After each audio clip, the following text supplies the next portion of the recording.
So hey there everyone, welcome to the first episode of I Didn't Plan on Railroading Today. So, here is Train 11.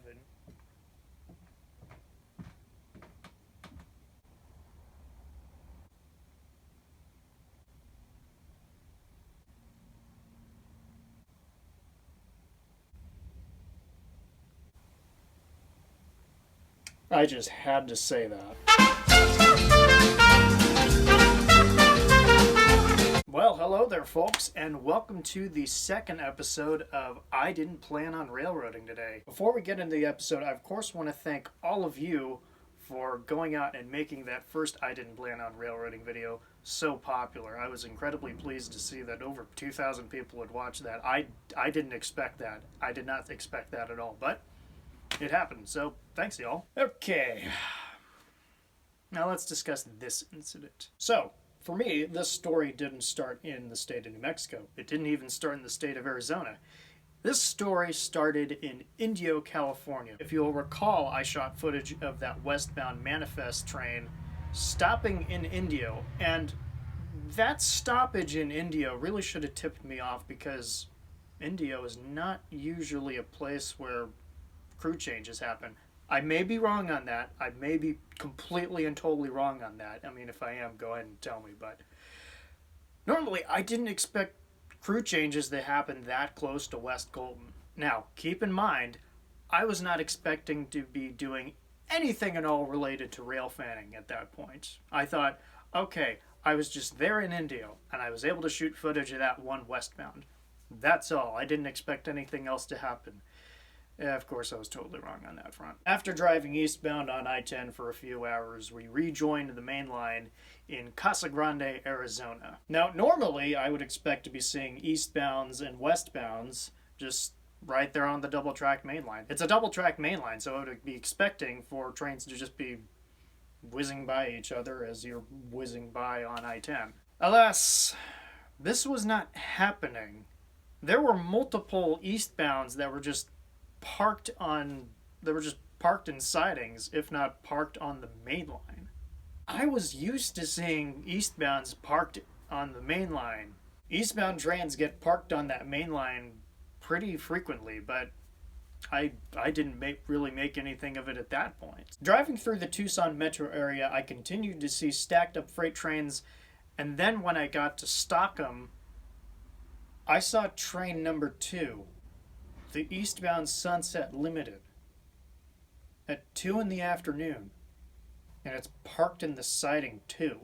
Of course, at that point, I was thinking, what are you doing? What are you doing there? What are you doing there? You're 5 hours late. What the heck is going on? Immediately, I hopped onto my phone, checked out Amtrak alerts, and I saw disabled freight train. The train was stopped because of a disabled freight train between there and San Antonio. Wow, stopped between here and San Antonio. That's very specific in terms of rail mileage. That is especially helpful to figure out what in the wide world is going on. Very helpful, y'all. Thanks a lot. And then I go ahead, I do a little bit of digging, and I see that Union Pacific had a little bit of an incident. A little bit of an incident east of Lordsburg. And by a little bit of an incident, I mean totally not a little bit of an incident. I mean it's a pretty massive incident. What do you know? It made sense. It made sense that I didn't see any eastbound trains that were actually moving because, well, they couldn't move. So, we continue out of Tucson, eastbound.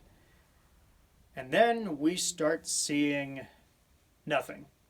We see nothing on the main line for upwards of 100 miles. But then between Bowie and San Simon, Arizona, we saw 3 eastbounds, and they were parked end to end, as in they were probably operating under track warrant control, operating at a minimal speed, just to, of course, clear off of the main line. Once we crossed the border into New Mexico and Rodeo, New Mexico, we saw a train in motion. We saw an eastbound train in motion. We saw an eastbound train in motion, and we hadn't seen a single eastbound train in motion the entire day. And this train was hauling. This train was on a stretch of 70-mile-an-hour trackage. We were on a 75-mile-an-hour stretch of I-10, and we were not making any ground up on this train. This train was hauling. It was a cross-tie and ballast train, probably dispatched out of Tucson, and they had been clearing the main line up at that point to get all the other trains out of the way and, of course, get this train out to the incident. Now, continuing past this ballast and cross-tie train, we saw 3 more intermodal trains. That made it a grand total of 6 parked eastbound trains that we had seen just between Tucson and Lordsburg. Around Lordsburg, we saw a parked ribbon rail train. There were no engines near it, so I don't even know if it was actually associated to this incident. Past Lordsburg, we saw absolutely no activity on the tracks. And then we started gaining on the Continental Divide. And on I-10 between Lordsburg and New Mexico, there's this bend in both the road and the railroad. It's a very noticeable bend because right on that bend, there is a railroad bridge. Confoundingly, the railroad bridge goes atop the interstate and then continues due south. I'm not exactly sure what that was. I'm not exactly sure what that ever connected to. It seems like it was a mining operation, but I gotta look that up at some point. And then, you know what? I'm not gonna do any more talking. I'm gonna let the video footage tell the story. Here is driving on eastbound I-10 between Lordsburg and Deming, seeing an absolute mess. Now go ahead and look to the left. Just up ahead, you will see those containers. I see containers. Okay. And then you'll look at one of them and realize, that's not right. Oh, I see. Oh. It's all tilted. Yeah, we that's got a each bit of a over there. tilty problem. Wow.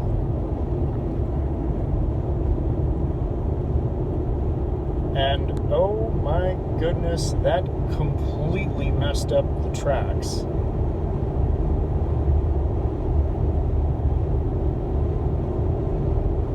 Oh, and yes, there's more. Whoa. I see one ripped open like a can. There you go. Wow. Wonder what was in there. What was in there? Yeah. Who knows? Total loss now. Look at all that. There's some more That ripped up. There's Is bunch a of them ripped up. complete Wow. disaster. Wow. Look at all that. Yeah. That is how you completely destroy a container train. All right, next chance we get, we can actually hook a U-turn and then we can even get closer to that. That's a ballast train right there. So the train we saw earlier, Right. Coming that this was way. a tie train. There's that train, when it went onto the ground, it tore up so much that they have to get more ties and more rails out here. The derailment happened at 4:30 this morning. They've had the line shut down for this entire time. Wow. When we're going east, we're going to see even more, as in more trains pulled Trains over. stacked up. Yep. Holy smokes. That was the biggest mess on railroad tracks that I had ever seen in my entire life, and the biggest mess that I hope to ever see on railroad tracks in my entire life. That was ugly. A little bit of historical context. Just to the east of that curve, they were dismantling old Denver and Rio Grande Western, Union Pacific, Southern Pacific, even some Cotton Belt hopper cars. They were dismantling them all just to the east of that curve. I don't know exactly why they picked that spot in the New Mexico desert to rip apart these rail cars, but I don't know. I'm not a superstitious person in terms of railroads, but it's a bit freaky. Now, conveniently, we were able to get turned around, and we got some even closer footage.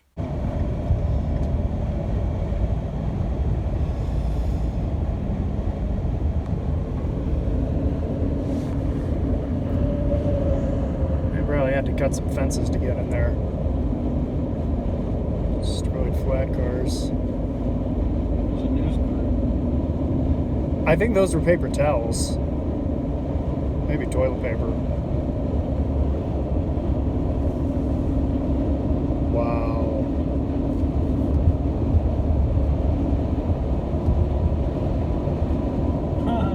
Porta potties. That's fun.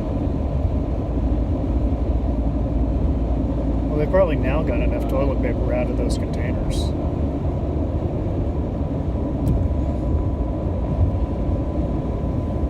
Yeah, container train full of toilet paper and shit happens.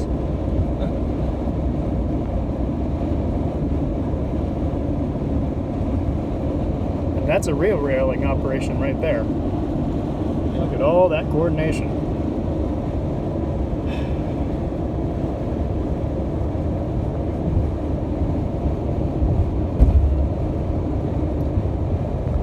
Now, do keep in mind we were there at the site 12 hours after the incident occurred, and it showed because there was an astonishing amount of manpower and machinery all there working their tails off to get that main line reopened, to get all that junk taken off the tracks, and there was a lot of junk. I had no idea that a container could be just ripped open like that. That was scary to see. That was very scary to see. Union Pacific was able to flood that area with manpower and machinery by going through a gate right next to the tracks and the interstate in Separ, New Mexico. And then they drove maybe 10 miles or so on dirt roads just to get all that machinery out there. And that was a massive effort just to get those tracks reopened. Now, I did not get the best footage of this incident. If you want the best footage of this incident, I would highly recommend you go check out Donald Cannon's drone footage that I will be linking down here in the description. Donald got to that area earlier than I did, and he took incredible footage of the crash and the cleanup effort with his drone. Sadly, Union Pacific told him that he could not fly his drone over Union Pacific property. Regardless, thank you, Donald, for taking some incredibly unique footage of this incident. Now, with that giant pile of carnage, there was still one question that was left unresolved. Where are the locomotives? Where are the lead units? Where are the helper units? What's going on? And continuing eastbound, I got my answer. Yep. Well, it's a much lighter train now.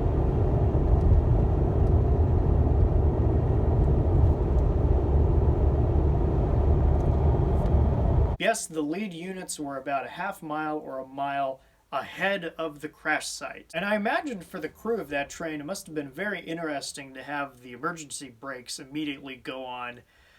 You wonder what in the world is happening with your train. You take a look to the back and you see a gargantuan pile of twisted steel. Continuing out of Deming, we then saw 6 westbound trains all stopped end to end, just like we had seen going eastbound. I am, of course, no expert in the matter, but there is a crossover just to the east of Separ. There were heat restrictions going on, and there could have been a defect with the track, or there could have been a defect with the equipment. The simple answer is, we don't know. We have no idea at this point. Although I don't know the duration of the Amtrak bus bridge between Tucson and San Antonio, I assume that it was insignificant because Union Pacific was immediately there repairing the trackage and working like crazy just to get that main line repaired. So folks, that concludes this episode. I hope you all enjoyed it. Thank you for watching.